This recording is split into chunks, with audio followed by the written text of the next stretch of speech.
مناہل اپنے بھائی مجیب سے 7 برس بڑی تھی۔ یوں بھی لڑکیاں جوہی کی بیل کی مانند بڑھتی ہیں۔ مجیب ابھی 7 برس کا ہی تھا کہ اس کی بہن 14 برس کی دوشیزہ بن گئی۔ ان کا چچا زاد بھائی عامر مناہل سے 4 سال بڑا تھا۔ وہ مجیب سے تو بری طرح پیش آتا اور اس کو نوکروں کا درجہ دیتا، جبکہ مناہل سے بہت گھل مل کر رہتا اور اس پر اتفاق کی نظر رکھتا تھا۔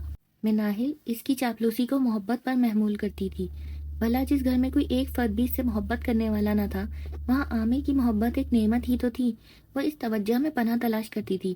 مجیب معصوم تھا، کچھ نہ سمجھتا تھا۔ ایک روز جب گھر میں وہ صرف یہی دونوں بھائی بہن تھے، سب گھر والے سیر کو گئے ہوئے تھے، اچانک عامر گھر آ گیا۔ مناہل بستر پر لیٹی کتاب پڑھ رہی تھی اور مجیب برابر کے کمرے میں کاغذ کے ٹکڑوں سے کوئی کھلونا بنا رہا تھا۔ عامر مناہل کے پاس گیا۔ وہ دیر تک باتیں کرتے رہے جس کو مجیب سن نہیں پایا، نہ ہی ان کی باتوں پر توجہ دی۔ وہ بدستور کاغذوں کو گتے پر چپکانے میں محو رہا۔ اچانک مناہل کی چیخو پکار اور سسکیاں اس کے کانوں میں پڑیں تو وہ دوڑ کر دوسرے کمرے میں گیا۔ وہاں اس نے جو منظر دیکھا وہ اس کی ذہن کو پارا پارا کر گیا۔ اس کی بہن ایک درندے کے ظلم کا شکار ہو رہی تھی۔ جب اس نے مجیب کو جھانکتے ہوئے پایا تو کسی جانور کی طرح اس پر غرایا اور اس کو دھکیل کر کمرے میں بند کر دیا۔ وہ خوف سے فرش پر گر پڑا اور اس کی زبان گنگ ہو کر رہ گئی۔ ذرا دیر بعد عامر گھر سے باہر چلا گیا تو دونوں بہن بھائی گلے رکھ کر خوب روئے۔ مناہل نے اس کو سمجھایا کہ یہ بات کسی سے نہ کہنا، ورنہ چچا چچی ہم دونوں کو مار مار کر گھر سے نکال دیں گے۔ ہمارے ماں باپ تو مر چکے ہیں، ہم کہاں جائیں گے؟ ہم تو یتیم ہیں اور یتیموں کو کوئی اپنے گھر میں نہیں رکھتا۔ چاچی نے ہم کو ترس کھا کر رکھا ہوا ہے۔ بہن کی باتوں سے مجیب کے دماغ میں دھواں بھر گیا۔ پھر یہ دھواں ہر دم اس کو پریشان رکھنے لگا۔ اس کے بعد کئی بار اس نے یہ ظلم دیکھا۔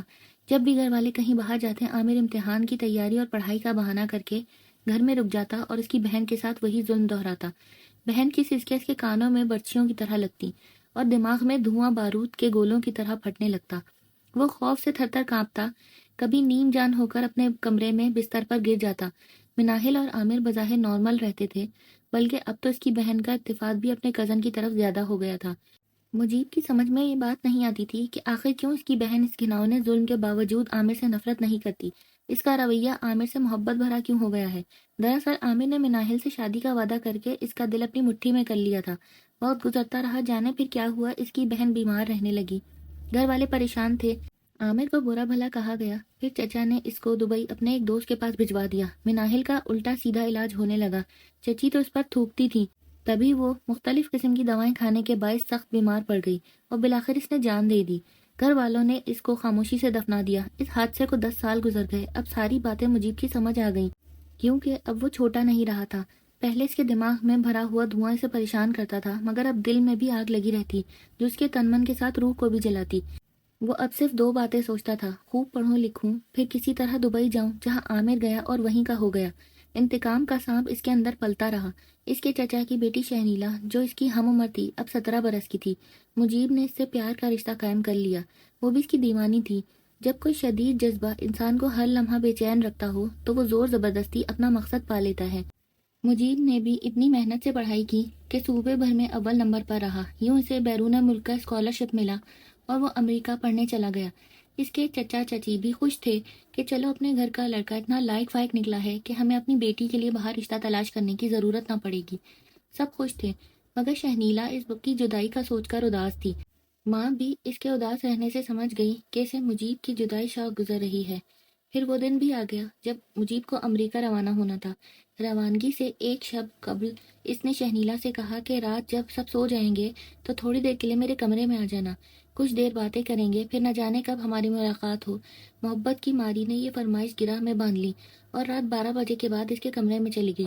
انہوں نے کچھ دیر باتیں کی۔ وہ رو رہی تھی اور مجیب اس کے آنسو پوچھ رہا تھا، اسے سمجھا رہا تھا کہ میں واپس آ کر تم کو دلہن بنا لوں گا۔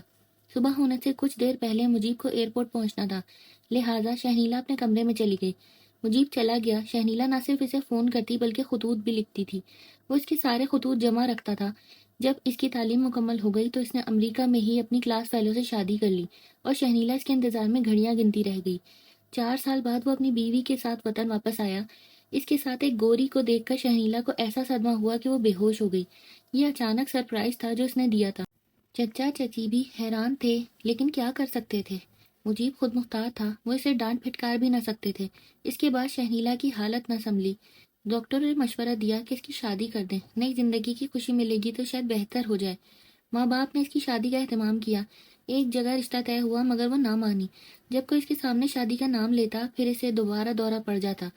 پھر دبئی سے عامر آ گیا۔ اس نے جب بہن کی یہ حالت دیکھی تو وہ بہت دکھی ہوا، مگر شہنیلا کے غم کا علاج کسی کے پاس نہ تھا۔ ماں نے اسے بتایا کہ تمہاری بہن مجیب سے محبت کرنے لگی تھی اور اس سے شادی کے انتظار میں دن گزار رہی تھی۔ اس نے شہنیلا کو دھوکہ دیا، اس سے شادی کا وعدہ کر کے گیا تھا۔ ہم سے بھی طے کیا تھا کہ واپس آ کر آپ کی امنگوں پر پورا اتروں گا، مگر جب واپس آیا تو امریکن بیوی کا تحفہ ساتھ لے کر آیا۔ شہنیلا صدمے کو نہ سہ سکی اور شدید ڈپریشن میں چلی گئی۔ مجیب نے بڑی زیادتی کی کہ امریکہ سے شہنیلا کو فون کرتا تھا اور محبت بھرے خطوط بھی لکھتا تھا۔ اس طرح اس نے شہنیلا کو باندھے رکھا اور اسے دھوکہ دیتا رہا۔ یہ سن کر عامر آپے سے باہر ہو گیا۔ وہ مجیب پر بھنکارا کہ تم نے ایسا کیوں کیا؟ اگر میری بہن سے شادی نہ کرنی تھی تو کیوں اس سے جھوٹے وعدے کیے اور جھوٹی آس لگا کر رکھی؟ اس پر مجیب نے شہنیلا کی طرف سے لکھے گئے محبت بھرے خطوط اس کو دے کر کہا کہ ان کو پڑھ لو۔ محبت میں نہیں کر رہا تھا، تمہاری بہن کر رہی تھی۔ میں تو صرف اس کا دل رکھنے کو جواب دے دیا کرتا تھا، اتنی دور سے اور کیا کر سکتا تھا؟ مگر تم لوگوں کو اپنا سلوک یاد ہونا چاہیے جو تم نے میری معصوم بہن کے ساتھ کیا تھا، جس کی وجہ سے اس کی جان چلی گئی۔ اس وقت بے شک میں بچہ تھا، ناتواں تھا، تمہارا کچھ نہیں بگاڑ سکتا تھا، مگر قدرت طاقتور ہے۔ جب کوئی کمزور اپنا بدلہ خود نہیں لیتا تو قدرت خود ظالم سے بدلہ لے لیتی ہے۔ وہ بولا، اگر میں مجرم تھا تو اے ظالم، بدلہ تم نے مجھ سے لینا تھا۔ بھلا میری معصوم بہن نے تیرا کیا بگاڑا تھا؟ یہی سوال تو میں تم سے پوچھنا چاہتا ہوں کہ اے ظالم، میری معصوم بہن نے تیرا کیا بگاڑا تھا جو تم نے اس کو برباد کر دیا؟ ہم لوگ تمہارے رحم و کرم پر تھے اور یتیم تھے، تو کیا یتیموں کے ساتھ ایسا سلوک کیا جاتا ہے جو تم نے تمہارے ماں باپ نے کیا؟ انہوں نے بھی مناہل پر رحم نہ کھایا، اس کو موت کے ہاتھوں میں بخش دیا۔ عامر نے مجیب کو جان سے مارنے کی دھمکیاں دی، مگر یہ محض دھمکیاں تھیں، وہ اس کا کچھ نہ بگاڑ سکا، اور مجیب اپنی بیوی کے ہمراہ واپس امریکہ چلا گیا۔ اس واقعے کو بہت دن گزر گئے، رفتہ رفتہ علاج معالجے سے شہنیلا بہتر ہونے لگی۔ سب گھر والوں نے سیر و تفریح سے اسے خوش رکھ کر کسی نہ کسی طرح اس کو سنبھال لیا اور بالآخر شادی پر بھی آمادہ کر لیا۔ یوں اس کی شادی اپنے والد کے دوست کے بیٹے حبیب سے ہو گئی، جو اس کو بیاہ کر امریکہ لے گیا۔ وہ اب مجیب کو یاد نہ کرنا چاہتی تھی، مگر ہمہ وقت ایک کسک اس کے دل میں رہتی تھی۔ اب وہ بچوں کی ماں بن گئی تھی۔ اتفاق سے ایک دن جب وہ اپنے بچوں کے کپڑے خریدنے ایک مال میں داخل ہوئی تو اس کی ملاقات مجیب سے ہو گئی۔ مجیب اس سے آنکھیں بچا کر نکلنے لگا، لیکن شہنیلا نے اس کا دامن پکڑ لیا۔ بولی، ذرا ٹھہرو، دل میں ایک کسک رہتی ہے جو ہر وقت مجھے تکلیف دیتی رہتی ہے، میری بات سن لو، شاید میرے دل کی کسک مٹ جائے۔ مجیب کو ٹھہرنا پڑا اور دونوں کیفے میں جا بیٹھے۔ شہنیلا نے کہا، گھاؤ کتنے بھی گہرے ہوں، آخر کار وقت کا مرہم ان کو بھر دیتا ہے، لیکن کسک باقی رہتی ہے۔ مجھے تم سے ایک سوال کا جواب لینا ہے، تم نے آخر میرے ساتھ ایسا کیوں کیا کہ میں مرتے مرتے بچی؟ وہ بولا، تم صدمے سے مرتے مرتے پھر بھی بچ گئی، لیکن میری بہن تو مر ہی گئی۔ جانتی ہو اس کا قاتل کون ہے؟ تمہارا بھائی عامر اور تمہارے ماں باپ، جنہوں نے اس کی شادی بیٹے سے کر دینے کے بجائے اسے باہر بھگا دیا اور مناہل کو موت کے منہ میں دھکیل دیا۔ بے شک اس وقت میں بچہ تھا، مگر اس ظلم کا عینی گواہ بھی میں ہی تھا۔ میں اس ظلم کو آج تک نہیں بھلا سکا۔ میری بے وفائی تمہارے بھائی کی سنگ دلی اور تمہارے والدین کے ظلم سے زیادہ نہیں ہے۔ تو تم نے اس بات کا مجھ سے بدلہ لیا ہے؟ نہیں، میں نے جو بدلہ لینا تھا وہ اس حد تک تھا کہ میں بجائے منفی ہو جانے کے اپنی توانائیاں علم کے حصول میں صرف کر دوں اور اعلیٰ مقام پالوں۔ وہ مقصد میں نے پا لیا۔ جب پڑھ لکھ لیا تو بدلے کی آگ سرد ہو گئی، مگر میرا دل نہ چاہتا تھا کہ ان ظالم لوگوں کی بیٹی سے شادی کروں جنہوں نے میری بہن کو 17 برس کی عمر میں موت کے حوالے کر دیا۔ مگر میں تو کسی کی مجرم نہ تھی، پھر سزا مجھے کیوں دی؟ مجھے اس سوال کا جواب چاہیے۔ یقین مانو میں نے انتقام نہیں لیا، بس میرے حالات ایسے ہی بنتے گئے۔ اب میں کیا کہوں؟